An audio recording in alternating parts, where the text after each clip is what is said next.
Membeli rumah lewat pengembang atau developer adalah cara yang paling banyak digunakan untuk memiliki rumah. Hal ini terutama di kawasan perkotaan yang padat dan kosmopolitan, di mana tidak mudah membangun rumah sendiri karena harga tanah yang mahal. Di samping itu, para pengembang atau developer menawarkan banyak kemudahan, seperti kawasan yang sudah jadi tidak perlu repot mengurusi pembangunan rumah, serta tersedianya berbagai fasilitas, terutama kerjasama pembelian dengan sistem kredit dengan pihak perbankan.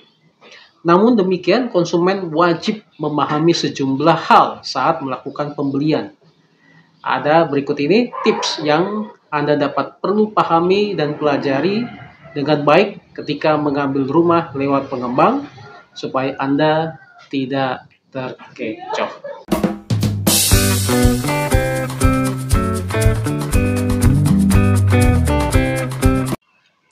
Tips yang pertama adalah cari tahu reputasi developer itu. Anda cari tahu apakah developer ini adalah personal, perorangan, ataukah perseroan atau badan usaha.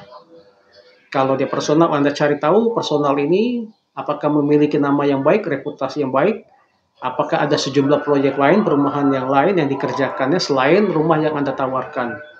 Kalau dia berbentuk perusahaan, Anda cari tahu, telusuri apakah dia punya halaman website tersendiri. Kalau ada, Anda baca tentang perihal seluruhnya tentang perusahaan tersebut.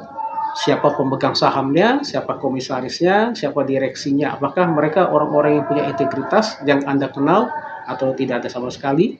Dan Anda perlu juga pelajari atau telusuri apakah mereka punya proyek-proyek perumahan yang lain selain yang Anda akan beli ini. Nah, yang kedua adalah Anda bisa mencari tahu melalui media online. Anda searching nama developernya dan lihat apakah ada berita-berita yang negatif atau mungkin juga ada komentar yang positif tentang developer tersebut.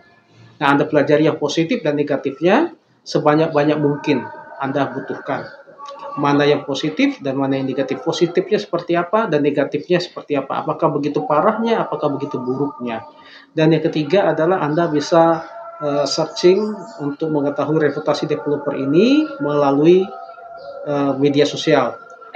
Apakah Facebook, Instagram, Twitter, atau mungkin Anda bergabung dengan grup-grup WA, Anda coba share kepada teman-teman Anda, kenalkah dengan personal ini, ataukah perusahaan ini, developer ini. Kalau mungkin mereka punya pengalaman dan sebagainya. Kalau mereka tidak mengetahui, berarti pengembang ini belum begitu banyak dikenal oleh masyarakat. Nah, kalau ada yang mengenal dan memberikan masukan-masukan, baik negatif maupun positif, Anda pelajari semuanya. Nah, setelah Anda mencari tahu seluruh informasi berita tentang developer ini, baik yang positif maupun negatif, Anda pertimbangkan mana yang lebih banyak positifnya atau negatifnya.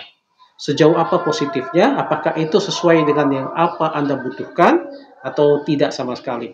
Dan yang negatifnya Anda perlu pertimbangkan, apakah negatifnya begitu meragukan Anda atau begitu luar biasanya, parah dan buruk. Nah, kalau itu semuanya Anda melihat begitu banyak buruknya, mungkin Anda perlu mempertimbangkan kembali untuk membeli rumah pada developer tersebut. Nah, tips yang kedua adalah apakah sertifikat rumah yang Anda beli itu sudah dipecah atau masih menjadi satu dengan developer, jadi dengan seluruhnya. Jadi masih sertifikat induk, belum dipecah-pecah. Nah, ini penting, teman-teman. Karena apa? Karena ketika Anda akan melakukan pembelian melalui sistem kredit, bank itu akan memberikan kreditnya kepada sertifikat yang sudah dipecah. Artinya dia akan mengikatkan perjanjian kepada pemilik daripada sertifikat tersebut. Nah, supaya nanti di kemudian hari Anda mudah untuk melakukan pengurusannya. Kalau sudah dipecah, berarti Anda nanti mudah untuk melakukan balik nama, yaitu meningkatkan sertifikat atau perjanjiannya dari pengikatan menjadi akta jual beli. Tapi kalau masih dalam satu induk, Anda perlu pertimbangkan mengapa masih sertifikat induk belum dipecah. Apakah ada sesuatu yang sedang terjadi? Apakah sertifikat ini dijaminkan ke bank atau bagaimana? Ini perlu Anda pertimbangkan. Tapi kalau sudah dipecah-pecah, nah Anda bisa mempunyai satu keyakinan bahwa sertifikat atau rumah yang akan dijualkan ini sudah clear dan clean, Anda boleh untuk membelinya. Tapi kalau masih dalam satu sertifikat induk, Anda perlu pertimbangkan kembali dan ditanyakan mengapa masih sertifikat induk belum dipecah. Nah, kalau mereka tidak memberi jawab, kalau mereka ada alasan dan sebagainya, ini itu, ya Anda harus, menurut saya Anda harus perlu meragukan rumah yang akan Anda beli. Nah, tips yang ketiga adalah jangan membayar uang muka atau DP ke developer itu sebelum pengajuan kredit Anda disetujui bank. Nah, ini sangat penting sekali. Kenapa? Karena kalau Anda akan membeli rumah itu melalui sistem kredit atau KPR, nah Anda perlu menunggu dulu apakah KPR ini disetujui atau tidak. Jadi jangan dulu bayar sebelum KPR-nya disetujui oleh bank. Karena ketika Anda sudah bayar, di uang mukanya misalnya 5 juta atau 10 juta atau mungkin 20 juta dan sebagainya, atau mungkin lebih mahal lagi, ketika KPR-nya tidak disetujui, nah tanya, apakah uang muka itu bisa dikembalikan atau tidak? Biasanya, kebiasaannya ketika uang muka sudah diberikan dan KPR tidak disetujui, waduh, minta pengembalian uang mukanya itu susahnya setengah mati ya. Bahkan mungkin sama sekali tidak akan dikembalikan. Nah, jadi tips yang ketiga, jangan dulu bayar uang muka pembelian rumah itu sebelum ada persetujuan kredit Anda oleh pihak bank.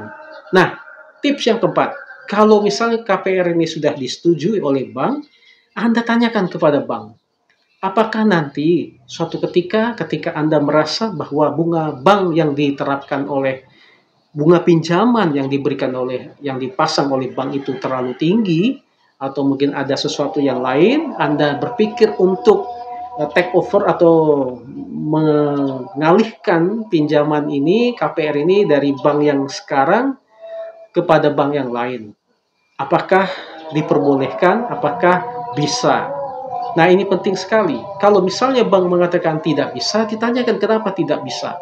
Mungkin saja seperti yang saya umumkan tadi, mungkin saja sertifikatnya masih sertifikat induk, belum dipecah, jadi masih nama developer tersebut, sehingga tidak memungkinkan diadakannya pengalihan pinjaman. Atau mungkin juga sudah sertifikat induk, sertifikatnya itu dijaminkan juga kepada bank, jadi tidak mungkin bisa dialihkan. Nah, jadi Anda perlu mengajukan pertanyaan, walaupun ini mungkin semacam basa-basi atau sebagainya, tapi ini adalah salah satu tips atau cara bagi Anda untuk mengetahui sehat atau tidaknya, baik atau tidaknya developer itu.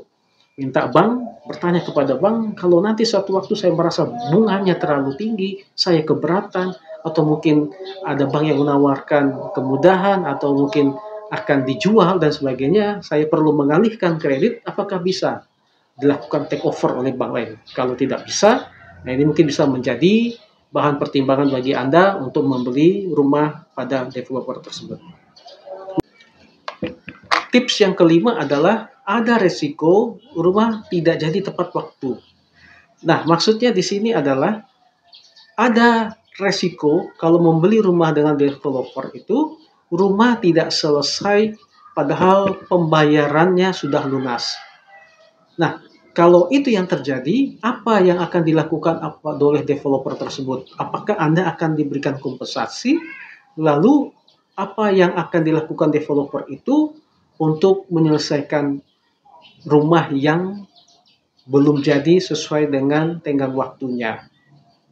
Nah, yang kedua, resiko yang kedua adalah Anda melakukan pembayaran sesuai dengan tahapan pembayaran, tetapi juga pembangunan rumah itu tidak terjadi sesuai dengan waktu yang ditentukan.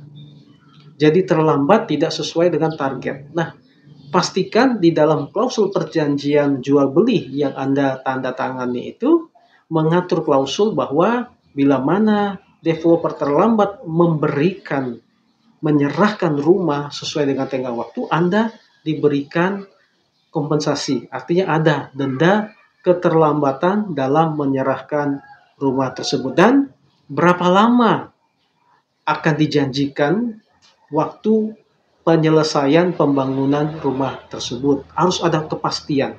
Nah, kalau tidak terjadi, apa yang harus developer lakukan? Apakah mengembalikan ataukah akan diselesaikan dengan segala resikonya dan lain sebagainya. Itu menjadi pertimbangan bagi Anda untuk membeli rumah di developer. Dan yang terakhir, ada resikonya. Yang ketiga adalah rumah dipaksakan jadi selesai tetapi tidak sesuai spesifikasi yang ditawarkan di dalam perjanjian jual beli. Luasnya kah, bahan kualitasnya, bangunannya, dan lain sebagainya. Nah, biasanya Anda mau coba baca, biasanya itu developer yang baik memberikan yang disebut dengan masa retensi. Biasanya 3 bulan. Masa retensi ini adalah masa penundaan pelunasan sampai 3 bulan. Gunanya adalah apa? Gunanya adalah untuk melihat kualitas bangunan yang ditawarkan. Apakah selama 3 bulan itu setelah selesai pembangunan rumahnya masih dalam keadaan baik, ataukah nanti ada terjadi misalnya atapnya bocor, pembuangannya tidak lancar, ada mampet, dindingnya cepat retak dan sebagainya. Jadi selama 3 bulan ini Anda masih diberikan waktu untuk melihat kualitas daripada bangunan atau rumah yang ditawarkan. Nah, inilah kalau dia developer yang bagus, yang berkualitas, dia akan memberikan Anda masa retensi selama 3 bulan. Nah, setelah 3 bulan, Anda baru boleh melunasi dan rumah akan diserahkan. Nah, kalau developer melakukan itu, Anda boleh mempercayai developer itu bahwa developer itu memang sudah berpengalaman dan baik kualitasnya. Tips yang keenam, apa kewajiban developer jika uang prestasi? Ini sebenarnya hampir sama dengan yang poin yang nomor 5. Nah, apakah yang akan dilakukan developer bila mana penyerahan rumah itu tidak pada sesuai dengan jadwalnya? Apa yang akan dilakukan developer? Apa kewajibannya developer tersebut? Itu harus tertuang dengan jelas di perjanjian jual beli. Kalau tidak Anda boleh tanyakan. Misalnya developer itu uang prestasi atau tidak tepat janji, pembangunannya tidak selesai pada waktu yang telah ditentukan, dan penyerahan rumahnya juga tidak sesuai dengan waktu yang ditentukan, apa kewajiban developer? Nah, kalau developernya mengatakan tidak ada dan sebagainya, Anda perlu mempertanyakan. Berarti sudah ada niat tidak baik dari developer tersebut. Yang ketujuh, segera dilakukan akta jual beli setelah rumah selesai. Nah, teman-teman, pada waktu Anda membeli rumah, yang disodorkan kepada Anda masih berbentuk PPJB atau perjanjian pengikatan jual beli. Kenapa? Karena belum dilakukan akta jual beli karena pertama rumahnya belum selesai dan belum akan diserahkan. Yang kedua, pembayaran Anda pun belum lunas, masih tahap demi tahap. Tapi kalau sudah sesuai dengan yang disetujui, disepakati dalam perjanjian jual beli, misalnya Anda kreditnya sudah disetujui oleh bank dan akan segera dibayarkan, rumah juga sudah selesai dan siap diserahkan, maka Anda harus tanyakan developer, apakah setelah rumah itu selesai dan akan diserahkan, dan kredit saya pun disetujui, bisa dilakukan akta jual beli, penandatanganan akta jual beli saat itu juga. Kalau misalnya mereka mengatakan belum bisa, masih menunggu dan lain sebagainya, nah ini harus ditanyakan kapan, berapa lama setelah penyelesaian rumah itu selesai, dilakukan penandatanganan akta jual beli. Jangan-jangan seperti yang kami sebutkan tadi, sertifikatnya masih sertifikat induk belum dipecah, sertifikat induk tapi masih dijaminkan dan sebagainya. Nah, ini sangat merepotkan. Tetapi kalau misalnya developer mengatakan sudah siap, begitu rumah akan diserahkan, sudah ada berita acara serah terima yang akan ditandatangani, saat itu juga akan dilakukan penandatanganan jual beli, sertifikatnya sudah dipecah menjadi sertifikat atas nama Anda, berarti itu developernya memang sudah berpengalaman dan baik. Anda bisa ya untuk membeli rumah itu dengan aman.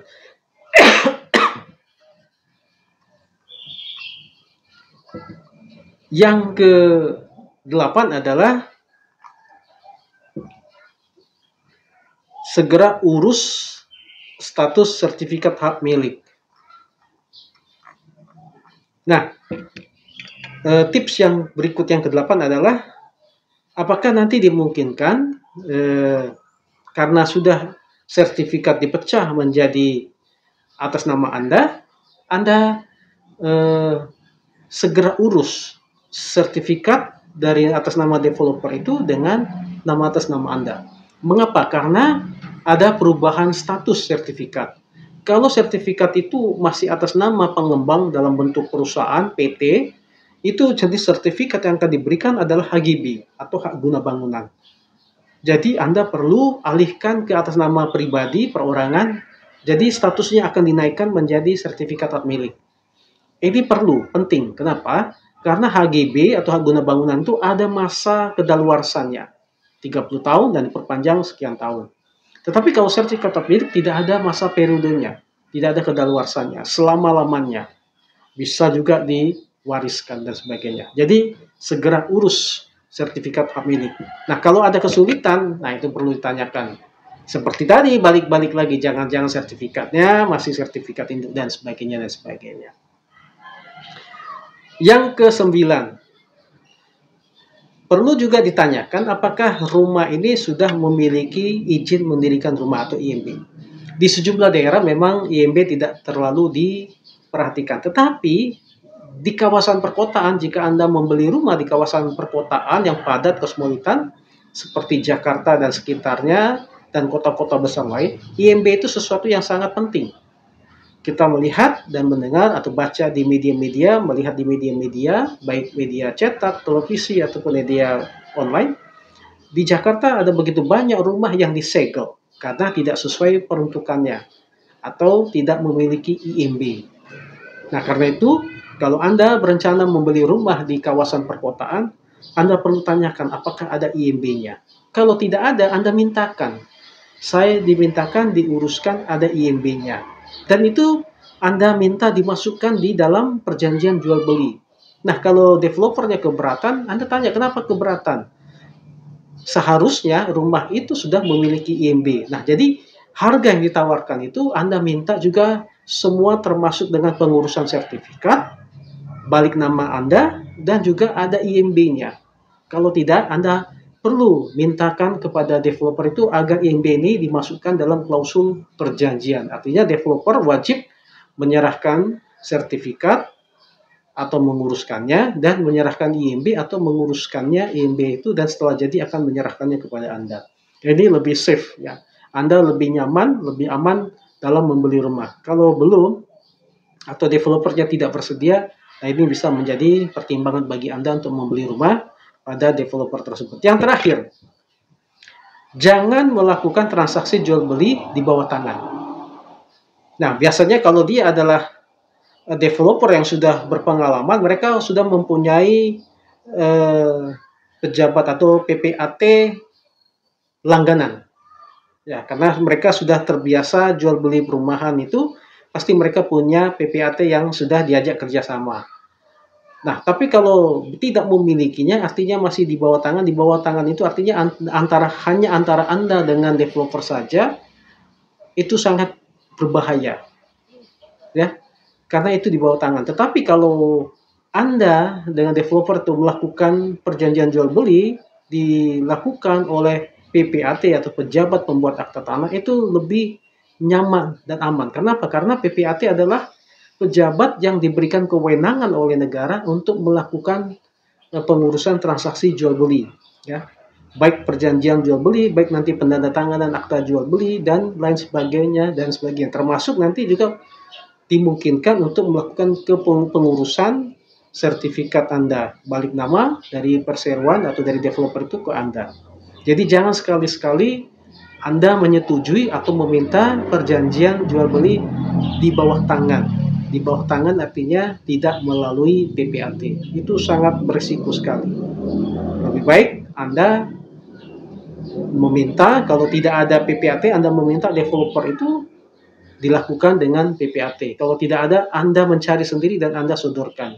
Supaya PPAT itu yang akan menguruskannya. Itu lebih mudah, lebih aman, dan lebih nyaman bagi Anda dalam membeli rumah tersebut. Nah, kalau PPAT-nya menolak, ya ini perlu, kalau developernya menolak, nah ini perlu dipertanyakan. Itu saja 10 tips yang kami dapat berikan, di mana Anda bisa membeli rumah dengan aman, nyaman dari suatu developer perumahan. Semoga video ini bermanfaat bagi Anda yang saat ini sedang mencari-cari rumah, bahkan mungkin ingin melakukan pembayaran untuk pembelian rumah, supaya Anda berhati-hati tidak dikecoh oleh developer bodoh. Terima kasih.